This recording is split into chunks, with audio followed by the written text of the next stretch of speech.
Terima kasih atas kesempatan yang diberikan. Pada saat ini kami dari kelompok 2 akan mempresentasikan hasil diskusi kami. Video ini dibuat bertujuan untuk memenuhi tugas UAS dari dosen Encik Nurse Mega Lumingkewas, Eskep MKes dalam MK Komunikasi dalam Keperawatan. Unsur-unsur terapeutik dalam keperawatan.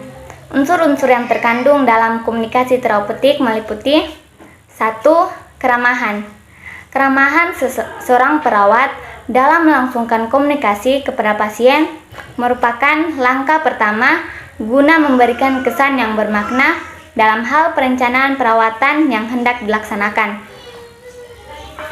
2. Penggunaan nama. Dalam komunikasi terapeutik, penggunaan nama merupakan bagian dari unsur yang cukup fundamental di mana pengenalan diri akan berfungsi meretes keraguan yang kerap bisa hadir di pikiran pasien. Saat perawat memanggil nama asli pasien, saat tersebut seorang perawat telah memberikan penghargaan yang cukup bermakna bagi pasien, yang tentunya semakin memberikan ruang guna melangsungkan komunikasi secara lebih efektif. 3. Dapat dipercaya. Dapat dipercaya merupakan bagian dari kelancaran berkomunikasi. Tentunya hal ini harus diperhatikan oleh seorang perawat. Dalam melangsungkan komunikasi terapeutik, penting bagi seorang perawat untuk senantiasa menunjukkan kehangatan, konsistensi, kejujuran, kompetensi, dan 19 rasa hormat terhadap lawan bicara atau pasien saat melangsungkan komunikasi terapeutik. 4. Otonomi dan tanggung jawab. Hal yang dimaksud dari otonomi dan tanggung jawab adalah keberanian yang harus dimiliki oleh seorang perawat dalam membuat pilihan atau menentukan keputusan sekaligus mempertanggungjawabkannya. 5. Asertif tegas. Komunikasi asertif dapat memberikan ruang bagi seseorang guna mengapresiasikan perasaan dan pikirannya tanpa harus menghakimi, menuduh, maupun menyakiti orang lain. Di dunia keperawatan, sikap asertif juga berfungsi guna meningkatkan rasa percaya diri seseorang, sekaligus menunjukkan rasa penghormatan terhadap orang lain. Kita masuk dalam prinsip komunikasi terapeutik.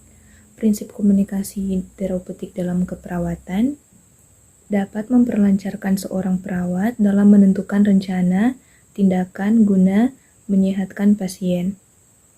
Dan untuk mengetahui apakah komunikasi yang dilakukan bersifat terapeutik atau tidak, maka dapat dilihat apakah komunikasi tersebut sesuai dengan prinsip-prinsip berikut. Yang pertama, perawat harus mengenal dirinya sendiri, yang berarti memahami dirinya sendiri, serta nilai yang dianut. Komunikasi harus ditandai dengan sikap saling menerima, saling percaya, dan saling menghargai. Perawat harus memahami, menghayati nilai yang dianut oleh klien. Perawat harus menyadari pentingnya kebutuhan pasien, baik fisik maupun mental. Perawat harus menciptakan suasana yang memungkinkan pasien memiliki motivasi untuk mengubah dirinya, baik sikap maupun tingkah lakunya, sehingga tumbuh makin matang dan dapat memecahkan masalah-masalah yang dihadapi. Perawat harus mampu menguasai perasaan sendiri secara bertahap untuk mengetahui dan mengatasi perasaan gembira, sedih, marah, keberhasilan maupun frustasi. Perawat mampu menentukan batas waktu yang sesuai dan dapat mempertahankan konsistennya. Memahami betul arti simpati sebagai tindakan yang terapeutik dan sebaliknya simpati yang bukan tindakan terapeutik. Yang berikutnya ada kejujuran dan komunikasi terbuka merupakan dasar dari hubungan terapeutik. Mampu berperan sebagai role model agar dapat menunjukkan dan meyakinkan orang lain tentang kesehatan. Oleh karena itu, perawat perlu mempertahankan suatu keadaan sehat, baik fisik, mental, sosial, spiritual, dan gaya hidup. Disarankan untuk mengekspresikan perasaan yang dianggap mengganggu, perawat harus menciptakan suasana yang memungkinkan pasien bebas berkembang tanpa rasa takut.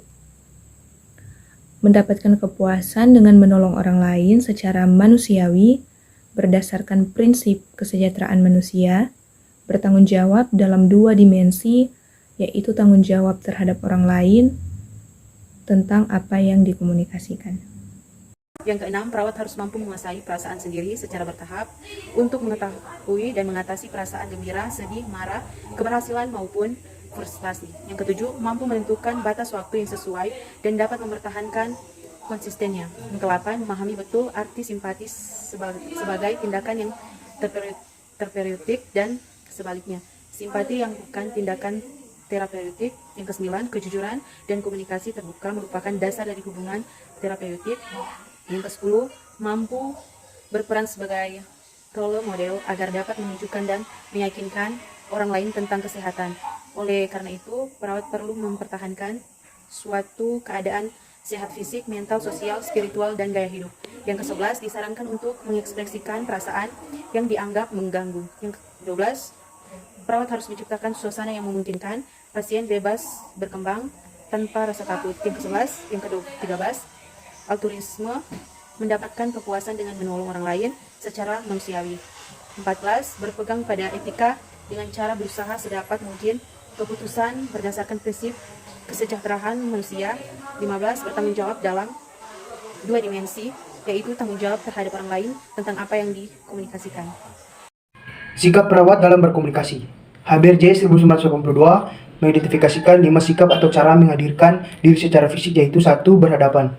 Menghadap pasien dengan jujur dan terbuka, yaitu sikap tubuh dan wajah menghadapi pasien. Artinya dari posisi ini adalah saya siap membantu Anda. Kedua, mempertahankan kontak mata. Kontak mata menunjukkan bahwa perawat mendengar dan memperhatikan pasien. Kontak mata pada level yang sama akan sejajar atau menghargai dan menyatakan keinginan untuk nyaman bagi tempat berkomunikasi. Sikap ini juga dapat menciptakan perasaan yang nyaman bagi pasien. 4. Mempertahankan sikap terbuka. Tidak melipat kaki atau tangan menunjukkan keterbukaan untuk berkomunikasi.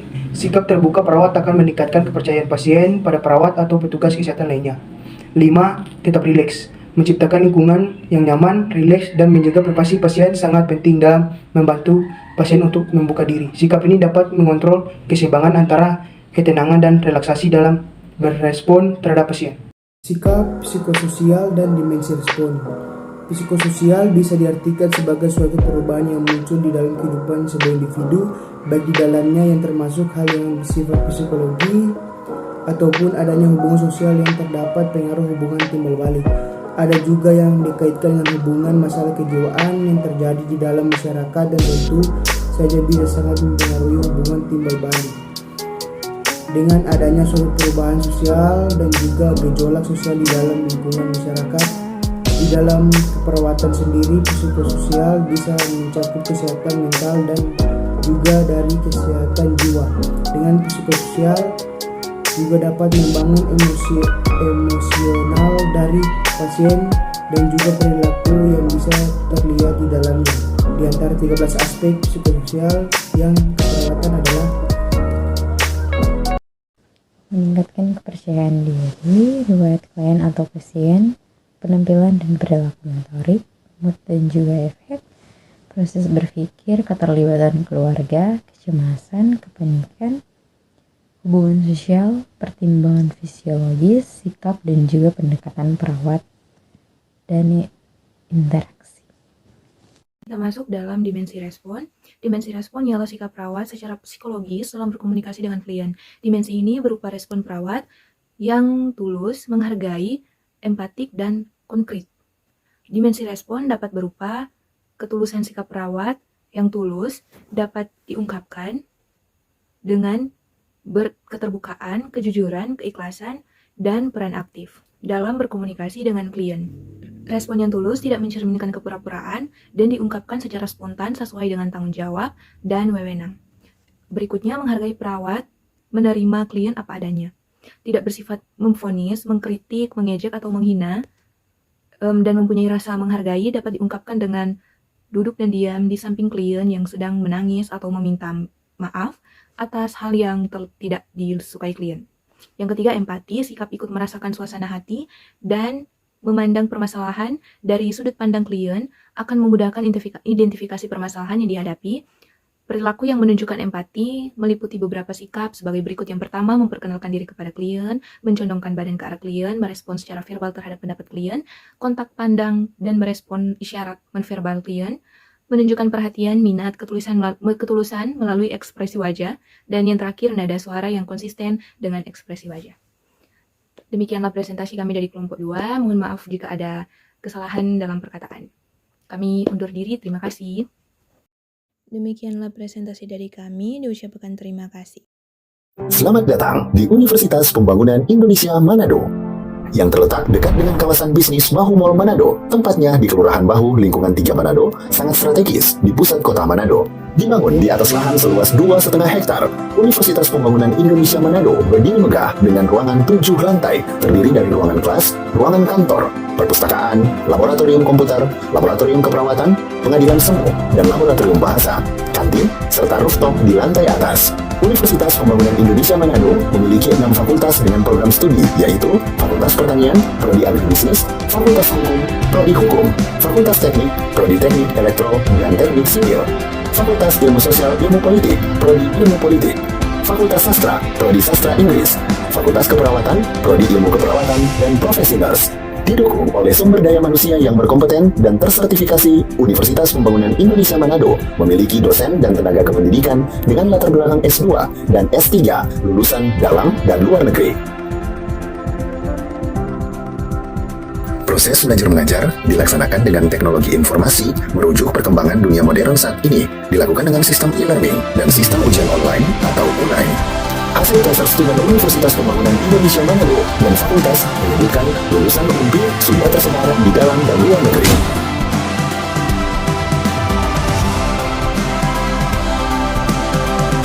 Selamat bergabung putra-putri terbaik bangsa. Kembangkan dirimu, raih cita-citamu setinggi bintang langit. Kami siap menghasilkan generasi terbaik dan pemimpin di masa depan.